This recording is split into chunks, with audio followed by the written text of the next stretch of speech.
Hi friends, இன்றைக்கி என்ன video பார்க்க போகிறோம் அப்படின்னா, நம்ம சேனலில் வீடியோ போட்டு ரொம்ப நாள் ஆகிடுச்சு. அதனால் புதுசாக ஒரு ஸ்வீட் ரெசிபி தான் செய்ய போகிறோம். என்ன ஸ்வீட்டு அப்படின்னா கேரட் அல்வா தான் செய்ய போகிறேன். கேரட் அல்வா வந்துட்டு ரொம்ப நாளாகவே செய்யணும்னு நினச்சிட்டு இருந்தேன், ஆனால் செய்யவே முடியல. இப்போ வந்துட்டு நான் நிறைய வீடியோஸ்லாம் பார்த்துருக்கேன். அதே மாதிரி நம்மளும் ட்ரை பண்ணலாம், எப்படி வருதுன்னு சொல்லிட்டு நான் செஞ்சு பார்த்துட்டு உங்ககிட்டையும் ஷேர் பண்ணுறேன். நான் இப்போ தான் ஃபஸ்ட் டைம் கேரட் அல்வா செய்கிறேன். வாங்க எப்படி செய்கிறதுன்ட்டு பார்க்கலாம். செய்கிறதுக்கு தேவையான பொருட்கள்லாம் எடுத்து வச்சுருக்கேன். ஒரு 1/4 கிலோ கேரட்டு, ஒரு 4-5 ஏலக்காய், தேவையான அளவு சர்க்கரை, நெய், அப்புறம் இந்த பக்கம் பால் காய்ச்சி வச்சுருக்கேன்.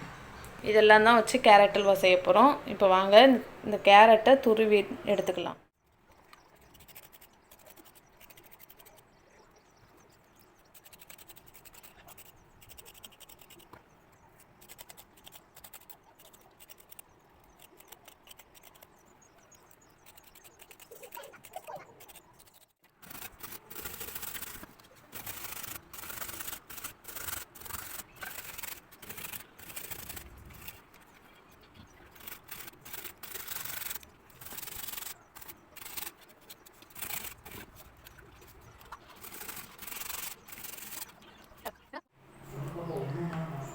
எல்லா கேரட்டையும் துருவி எடுத்துட்டேன். நல்லா பொடுசாக சூப்பராக துருவி எடுத்தாச்சு. இப்போ நம்ம அல்வா செய்ய ஸ்டார்ட் பண்ணிடலாம். இந்த பாத்திரத்தில் தான் அல்வா செய்ய போகிறோம். அதுக்காக வச்சாச்சு, அடுப்பத்தை வச்சுட்டேன். இப்போ இதில் கொஞ்சமாக நெய் சேர்த்துக்கலாம்.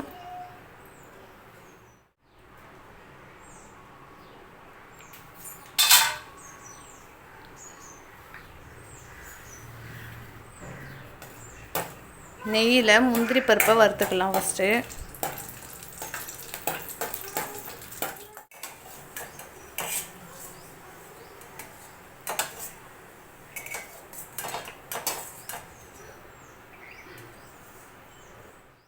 முந்திரி பருப்பை வறுத்து எடுத்தாச்சு. நெய்யில் துருவி வச்சுருக்க கேரட்டை சேர்த்துடலாம்.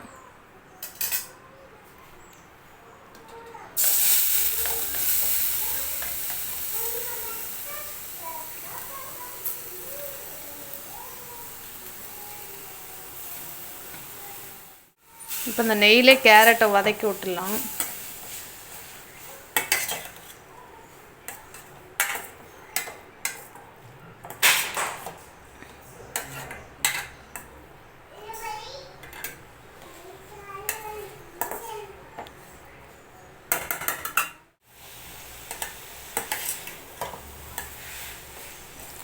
ரொம்ப சிம்பிளாக செஞ்சிடலாம், ஆனால் டேஸ்ட்டு சூப்பராக இருக்கும். ஒரு 2 நிமிஷம் இந்த நெய்யிலே கேரட்டை நல்லா வதக்கிக்கிடலாம். இது கூடவே நம்ம காய்ச்சி வச்சுருக்க பாலையும் சேர்த்துடலாம். 1/2 லிட்டர் பால் சேர்த்துருக்கேன்.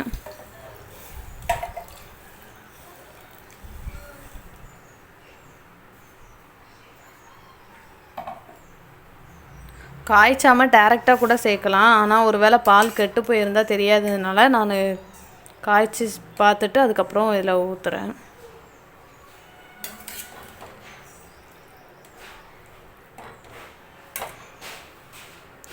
இப்போ இந்த பால்லே நல்லா கேரட் வேகட்டும். பால்லே நல்லா கேரட் வேகட்டும். நம்ம வந்து சிம்மில் வச்சு மூடி வச்சிடலாம்.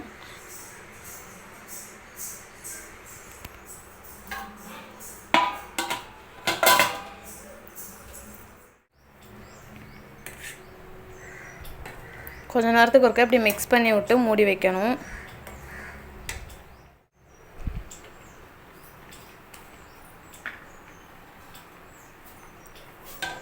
கேரட்லாம் வெந்து நல்லா பால்லாம் வற்றி வரட்டும். அது வரைக்கும் இப்படியே கிண்டி விட்டுட்டே இருக்கலாம். நம்ம ஊற்றின பால் பாதி அளவாக குறைஞ்சிருச்சு, நல்லா வற்றிருச்சு. கேரட்டும் நல்லா வெந்துருச்சு. இன்னும் நல்லா வற்றி கட்டியாக வரணும்.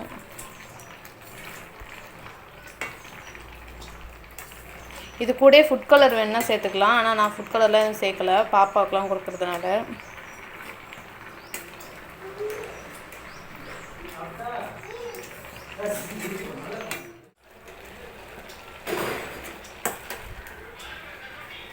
இந்த அளவுக்கு நல்லா வத்திருச்சு.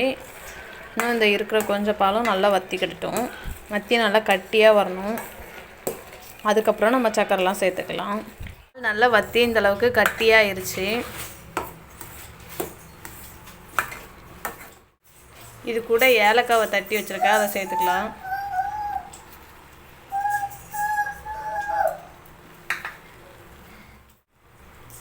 இந்த பவுலுக்கு ஒரு 3/4 பவுல் சக்கரை எடுத்து வச்சுருக்கேன், அதை சேர்த்துக்கிடுதேன்.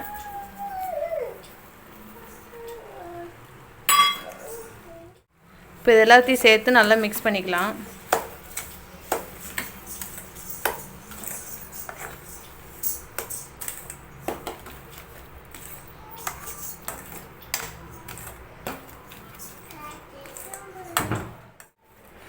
நம்ம போட்ட சர்க்கரை எல்லாம் நல்லா மெல்ட் ஆயிருச்சு. இன்னும் கொஞ்சம் நல்லா கட்டி ஆகணும்.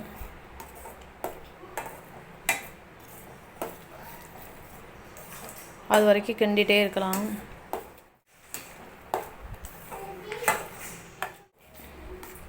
இந்த அளவுக்கு நல்லா கெட்டியாகி வந்துருச்சு. இப்போ நம்ம நெய் சேர்த்துக்கலாம்.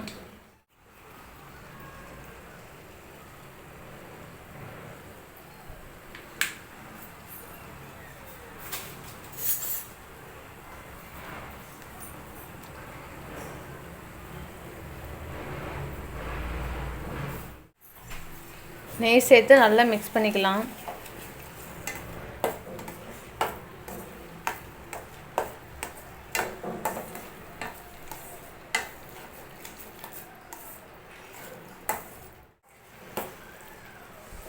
நம்மளோட கேரட் அல்வா சூப்பராக ரெடி ஆயிருச்சு. இப்போ லாஸ்ட்டாக நம்ம நெய்யில் வறுத்து வச்சுருக்க முந்திரி பருப்பையும் சேர்த்துடலாம்.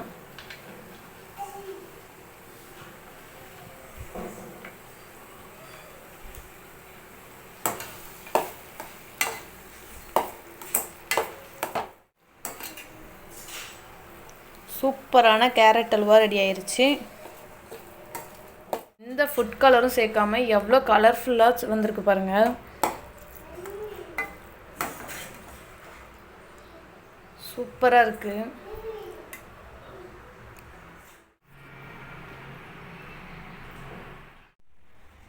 கேரட் அல்வா எப்படி செய்கிறதுன்னு பார்த்துருப்பீங்க. உண்மையாக சொல்கிறேன், சூப்பராக இருக்குது. நான் இதுக்கு முன்னாடி ஒரு ஃபங்க்ஷனில் சாப்பிட்ருந்தேன். அதே டேஸ்ட்டில் சூப்பராக இருக்குது. நாமளே வீட்டில் சிம்பிளாக இருக்கிற பொருளை வச்சு சிம்பிளாக சூப்பராக செஞ்சு சாப்பிட்லாம்.